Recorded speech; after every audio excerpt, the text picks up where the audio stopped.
ഓം ശ്രീ ഗുരുഭ്യോ നമ. ഒരിക്കൽ അമ്മയുടെ നിസ്സംഗത്വം അമ്മ ഇങ്ങനെ വിവരിച്ചു: മക്കളെ, കൂട്ടുകാരുടെ വീട്ടിൽ ദുരന്തമുണ്ടായാൽ നിങ്ങൾ അവനെ ആശ്വസിപ്പിക്കും. പക്ഷെ സ്വന്തം വീട്ടിലാണെങ്കിലോ തളർന്നു പോകും. എന്താ കാരണം? കൂട്ടുകാരുടെ ദുഃഖത്തിൽ നിന്നും നിങ്ങൾക്ക് അകലമുണ്ട്. പക്ഷെ വീട്ടുകാരുടെ ദുഃഖത്തിൽ ആ അകലമില്ല. ആ ഒട്ടലാണ് ദുഃഖത്തിന്റെ കാരണം. ആയിരക്കണക്കിന് ഓപ്പറേഷൻ ചെയ്ത സർജൻ സ്വന്തക്കാരെ ശസ്ത്രക്രിയ ചെയ്യാൻ വിഷമിക്കുന്നു.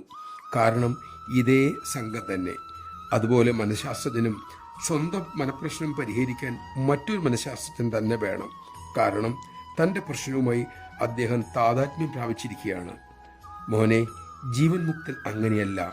തൻ്റെ ചുറ്റും നടക്കുന്നതിലൊക്കെ അദ്ദേഹം സാക്ഷി മാത്രമാണ്. അദ്ദേഹത്തിൽ വികാരങ്ങളുടെ പ്രകടനം കണ്ടേക്കാം, പക്ഷെ അതിൽ സംഘമില്ല. ജീവമുക്തൻ ഈ നിമിഷം പൂർണ്ണമായും ഈ നിമിഷത്തിൽ തന്നെയുണ്ട്. തിരിച്ചറിയുക. നമഃശിവായ.